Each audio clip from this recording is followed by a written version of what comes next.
नमस्कार, म मणिराज गुरुङ। आज म यहाँहरूलाई गुरुङ जातिको मौलिक परम्परा, मौलिक संस्कृति रोधीको बारेमा केही जानकारी लिएर आएको छु। तपाईले मेरो यो हातमा देख्न सक्नुहुनेछ एउटा पुस्तक। यो पुस्तकमा लेखिएको छ रोधी, र मेरो हातमा अरू केही पत्रिकाहरू पनि छन्, जुन पत्रिका रोधी नै लेखिएको छ। यो रोधी हो र रोधी परिवारले प्रकाशन गरेको यो रोधी पत्रिका र यो रोधी सांस्कृतिक साहित्य। अब यो रोधी शब्दको बारेमा सबैभन्दा पहिले रोधी शब्दलाई चाहिँ कहीँ रोधी भनेको छ भने कहीँ रोधी भनेको छ। तपाईले यो नेपाली बृहत शब्दकोश मेरो हातमा छ, नेपाली बृहत शब्दकोश, र यहाँ चाहिँ कसरी अर्थ लगाइएको छ र यसमा के लेखिएको छ भनेर म भन्नेछु।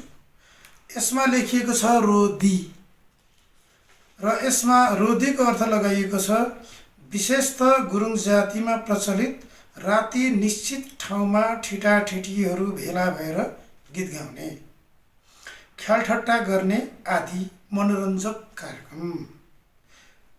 त्यस्तै अर्को अर्थ दिएको छ धान काट्ने बेलामा नाचगान गरी मनाइने एक उत्सव। सबैभन्दा पहिले चाहिँ यो रोधी हो कि रोधी हो भन्ने यो शब्दमा छौँ। अब रोधी चाहिँ शुद्ध हो र रोधी चाहिँ अशुद्ध हो, जुन यो नेपाली बृहत शब्दकोशमा उल्लेख गरिएको छ। यो चाहिँ अशुद्ध हो। मैले किन अशुद्ध भनिरहेको छु भने गुरुङ जातिमा धीको अर्थ घर हो र रोधीको कुनै अर्थ हुँदैन। रोधीको चाहिँ अर्थ हुन्छ, र यसमा रोधीलाई दुई किसिमले अर्थ लगाइएको छ। धी भनेको घर हो, यसमा कुनै दुईमत छैन। रोलाई चाहिँ कहीँ कहीँ सुत्नु भनेर लेखिएको छ भने कहीँ कहीँ बुन्नु भनेर लेखिएको छ। र यो कहीँ कहीँ सुत्नु र बुन्नु भनेर जुन लेखिएको छ, यसको पछाडि चाहिँ हामीले मानव जातिको समुदायको उत्पत्ति हेर्नुपर्छ, संस्कृति के अरे यो समाज उत्पत्तिको इतिहास हेर्नुपर्ने हुन्छ, अथवा त्यसको अध्ययन गर्नुपर्ने हुन्छ। र यो अध्ययनको क्रममा हामीले के देख्न सक्छौँ भने मानव विभिन्न चरण पार गर्दै मानव समाजको विकास भएको, सिकारी युग, पशुपालन युग, कृषि युग, यस्ता विभिन्न युगहरू पार गर्दै आजको यो विज्ञान र प्रविधिको युगमा आइपुगेको। अब रोधी भन्दाखेरि जहाँ सुत्नु भन्ने अर्थ लगाइएको छ, यसमा चाहिँ सिकारी युगसँग जोडिएको छ। यसको अर्थ चाहिँ सिकारी युगसँग जोडिएको छ। र त्यो सिकारी युगसँग कसरी जोडिएको छ भने उमेर पुगेका युवाहरू, पुरुषहरू खास गरी उनीहरू त शिकार खेल्न जान्थे, अनि जो वृद्ध वृद्धा अथवा बालबालिका अनि महिला, अशक्त, जो अलिक कमजोर मान्छेहरू, शारीरिक रूपमा कमजोर मान्छेहरू चाहिँ घरमै बस्थे।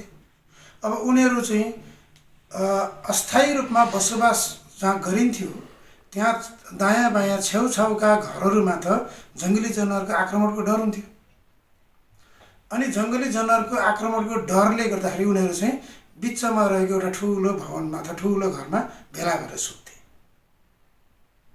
यसरी सिकारी युगमा चाहिँ रोधीलाई चाहिँ यसरी सिकारी युगसँग जोड्दाखेरि चाहिँ सुत्ने घर भनेर अर्थ लगाइएको छ। र त्यस्तै अर्को अर्थ चाहिँ बुन्ने। अब बुन्ने कुरा गर्दाखेरि पशुपालन युगसँग जोडिन्छ। यो चाहिँ जब पशुपालन युगमा आए गुरुङ जातिले चाहिँ खास गरी भेडा पाल्थे, र भेडाको ऊनबाट चाहिँ राडीपाखी बुन्ने हुन्छ। राडीपाखी बुन्ने क्रममा चाहिँ उनीहरू दिउँसो त बिस्तारै बिस्तारै पशुपालन पशु हेर्न जानु पर्यो, भेडा चराउन जानु पर्यो, अनि बिस्तारै खेतीपातीका काम पनि सुरु भए, खेतीपातीमा पनि संलग्न हुने भए, र बेलुकी बेलुकी भेला भएर चाहिँ भेडाको ऊनबाट राडीपाखी बुन्ने काम भयो। त्यसरी यसलाई चाहिँ सुत्ने र बुन्ने घरको रूपमा व्याख्या गरेको पाइन्छ। अब आयो रोधी के हो त? यो नाचगान कसरी सुरु भयो, गीत सङ्गीतमा कसरी जोडियो? हो, निश्चय पनि जब रोधीमा मानिसहरू भेला भएर राडीपाखी बुन्थे। कृषि युगमा आएपछि मकै होइन, तब त्यस्तै भटमासहरू भेला पारेर त्यहाँ चाहिँ राति कुट्ने, त्यहाँ छोड्याउने, मकै छोड्याउने कामहरू हुन्थ्यो। त्यो क्रममा आइसके पछाडि त्यहाँ चाहिँ बिस्तारै त्यही बिचको ठुलो घरमा सामुदायिक भवन जस्तो अहिलेको अवस्थालाई हेर्ने भने त्यो रोधीमा भेला भएर चाहिँ त्यो कृषि कर्मका अथवा मकै छोड्याउने कामहरू पनि हुन्थे। त्यो त लामो समय मोनोटोनस हुन्छ, एकनासको होइन हो। त्यहाँ चाहिँ बिस्तारै नाचगान सुरु भयो, गीत गाउन सुरु भयो, युवा युवतीले रमाइलो खेलठट्टा सुरु भयो। तर यसलाई यसरी भनिरहँदाखेरि फेरि अब अहिले पछिल्लो समयमा जसरी रोदीलाई चाहिँ नाइट क्लब अथवा के अरे एउटा मनोरञ्जन गर्ने स्थल, युवा युवती चाहिँ भेला भएर चाहिँ जिस्किने भनेर खेलठट्टा गर्ने भनेर जसरी व्याख्या गरिएको छ यो नेपाली वृहत शब्दकोशमा, त्यस्तो चाहिँ होइन। यो छुट्टै मौलिक विशिष्ट संस्कृति हो, परम्परा हो। जस्तै एक दुईवटा उदाहरण दिनु पर्दाखेरि नेपथ्य ब्यान्डका गायक अमृत गुरुङले 2057-58 सालका एउटा वृत्तचित्र बनाउनु भएको छ। लमजुङ र कास्कीको उत्तरी क्षेत्रको गुरुङ बस्तीको परम्परालाई जोडेर उहाँले रोदीसँग पनि जोडेर उहाँले एउटा चाहिँ वृत्तचित्र बनाउनु भएको छ। त्यहाँ उल्लेख भएअनुसार लमजुङ कास्कीको उत्तरी क्षेत्रका मानिसहरूले आफ्ना छोरीहरू, खास गरी 16, 17, 18 वर्ष पुगेका छोरीहरूलाई जनै पूर्णिमाको दिन दुध पोखरी लैजान्थे। लमजुङ हिमालको काखमा रहेको दुध पोखरी, अनि त्यहीँबाट चाहिँ उता जोमसोमतिर मुस्ताङतिर लगेर चाहिँ फेरि गाउँमा फर्काउँथे। अनि माघे सङ्क्रान्तिमा चाहिँ पोखरामा रहेको ढुङ्गे साँगुको मेला घुमाएर फर्काउँथे गाउँमा। अनि त्यति गरिसके पछाडि चाहिँ ल तिमीहरू पनि देश परदेश पुग्यौ, बाहिरतिर पुग्यौ, अब तिमीहरू पनि विवाह गर्न योग्य भयो भन्ने खालको चलन थियो। अब त्यो बाहेक रोधीमा जम्मा भएर युवा युवतीहरूले गाउँमा रहेको एकल महिला या छोराछोरीहरू चाहिँ परदेश गएर चाहिँ आफ्नो खेतीपातीलाई, कृषि कर्मलाई राम्ररी अगाडि बढाउन नसकेका त्यस्ता परिवारहरूलाई सहयोग गर्ने काम पनि रोदीमा हुन्थ्यो। रोदीमा धेरै कुराहरू हुन्थ्यो, यस्ता धेरै कुराहरू हुन्थ्यो जसलाई हामीले सोसलाइजेसन प्रोसेस अथवा सामाजिकीकरणको एउटा प्रक्रिया चाहिँ रोदी हो, रोदीमा हुन्थ्यो।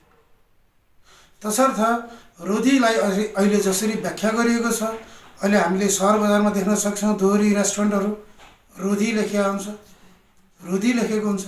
यसको अर्थ के हो? ती दोहोरी रेस्टुरेन्ट सञ्चालकहरूले बुझेका छन्? पक्कै पनि छैन।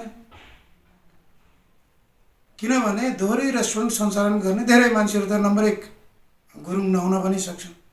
त गुरुङै भए पनि उनीहरू सांस्कृतिक चेतना भएको मानिस नहुन सक्छ। तसर्थ रोदीलाई सबभन्दा पहिले हामीले रोदी के हो, यसको महत्त्व के हो भनेर बुझ्न आवश्यक छ। र नेपालको संविधानमा प्रष्ट लेखिएको कुरा, नेपाल एकीकरणका अभियन्ता बडा महाराज पृथ्वीनारायण शाहले पनि स्वीकार गर्नुभएको कुरा, नेपाल सबै जातको फुलबारी हो। अनि नेपालको संविधानमा उल्लेख भएअनुसार पनि नेपाल बहुजातीय, बहुसांस्कृतिक, बहुधार्मिक, बहुभाषिक राष्ट्र हो। भनेपछि हाम्रो बहुसंस्कृतिलाई हामीले स्वीकार गर्ने कि नगर्ने, हाम्रो सांस्कृतिक शब्दहरूलाई बिगार्ने कि नबिगार्ने, यो अहम प्रश्न हो। र रोधीले चाहिँ जब अघि पनि मैले भने रोधी श्रीबिन्दु छ, जब यो श्रीबिन्दु भएको रोधीलाई रोदी बनाइन्छ, यसले हाम्रो सांस्कृतिक विचलन यस अर्थमा कि यसको शब्दको नै अनर्थ हुने गरी शब्द बिगारियो।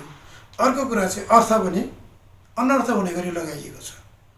यसमा चाहिँ तमाम गुरुङ समुदाय अनि नेपाललाई बहुसांस्कृतिक मुलुक भनेर स्वीकार गर्ने सम्पूर्णले चाहिँ यसरी सांस्कृतिक शब्दहरू बिगार्न हुँदैन भनेर आवाज उठाउन आवश्यक छ। म यही आग्रह गर्छु र यही आग्रह गर्दै मेरो च्यानल लाइक सब्स्क्राइब पनि गरिदिनु हुन आग्रह गर्छु। धन्यवाद।